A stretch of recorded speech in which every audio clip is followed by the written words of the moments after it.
Namaku Oscar dan aku sudah tergila-gila dengan Lena sejak 19 tahun. Aku bertemu dengannya di kampus dan langsung terpesona dengan senyum manisnya serta kepribadiannya yang menawan. Ada aura yang luar biasa pada dirinya. Saat dia ada, maka seburuk apapun hariku jalani semua akan terasa indah. Aku tak beritahu Lena perasaanku padanya karena dia sudah punya pacar, Tony, yang juga kebetulan adalah teman serumahku.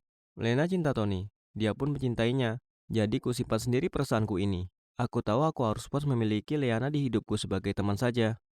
Aku lulus kuliah, memulai pekerjaan baru dan semua berjalan cukup lancar. Aku mencintai Leana, tapi aku terima kenyataan bahwa dia sudah bahagia dengan Tony dan aku senang untuk mereka. Suatu hari Leana menelponku. Dia bilang kalau dia kecelakaan. Tony meninggal. Kecelakaan itu bukanlah kesalahan Leana. Jalan licin dan mobil tergelincir ke dinding bata. Leana sulit melupakan rasa bersalahnya. Dia nggak lagi menjadi orang yang bersemangat. Malahan, dia tampak begitu tersesat dan sedih. Aku mulai menghabiskan lebih banyak waktu dengannya. Aku ngajaknya ke restoran, tempat bowling, dan mini golf. Ini hal-hal yang kami biasa kunjungi dengan Tony. Tapi, aku ingin dia menyadari bahwa dia masih bisa menjalani hidup walau Tony sudah nggak ada. Saat Leana ada di rumahku dan kami mulai menonton film favorit Tony bersama, dia mulai menangis. Dan aku tetap berusaha keras menghiburnya. Aku hanya ingin menghapus lukanya saja. Sebelum sempat ku tahan diri, aku keceplosan bilang, Leana, aku mencintaimu. Dia terlihat tertegun. Aku sudah utarakan sekarang, dan gak bisa kutarik ucapanku. Maafkan aku, harusnya gak gitu. Kamu sedang berkabung untuk Tony. Aku tahu kamu anggap aku teman, tapi aku benar-benar sayang kamu, Leana, dan selalu begitu. Aku ingin kamu sadar kecelakaan itu bukan salahmu, dan carilah kebahagiaan hidup. Karena kamu itu sosok yang cantik luar dalam. Dan Tony ingin kamu hidup bahagia, karena dia sayang kamu. Dia menangis dan memelukku. Kami terus seperti itu. Pelukan di sofa dan nangis berjam-jam.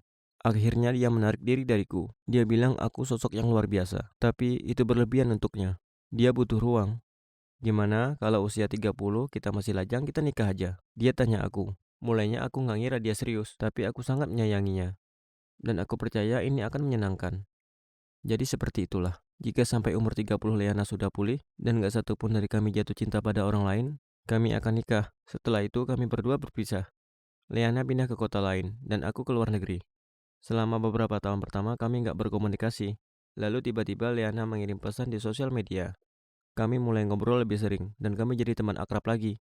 Bicara dengan Leana memakinkan semua perasaan yang dulu kurasakan padanya. Dan cintaku padanya tumbuh lebih kuat dari sebelumnya. Saat usia kami 29 tahun, kami teleponan dan aku bercanda tentang perjanjian menikah. Dia tiba-tiba terdiam dan awalnya aku cemas aku telah membuatnya kesal. Tapi aku tahu aku harus bilang perasaanku. Leana, perasaanku masih sama.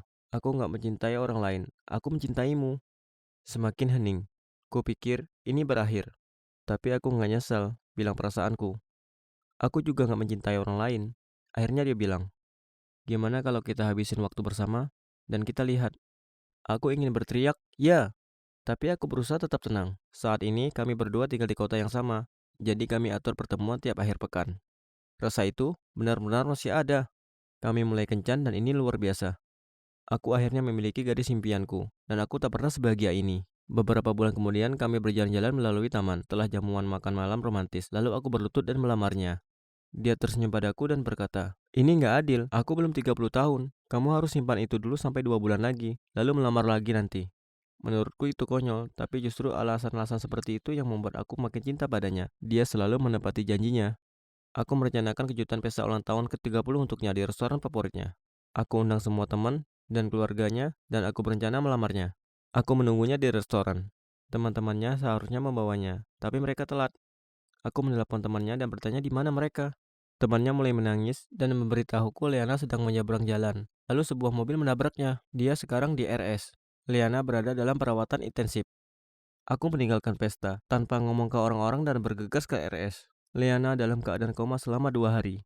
Aku menemaninya dan menggenggam tangannya sepanjang waktu. Nggak ada lagi yang bisa mereka lakukan untuknya. Dan dia meninggal. Akhirnya aku dapatkan belahan jiwaku. Dan sekarang aku kehilangannya. Aku jadi depresi, kehilangan pekerjaanku, rumahku, semuanya.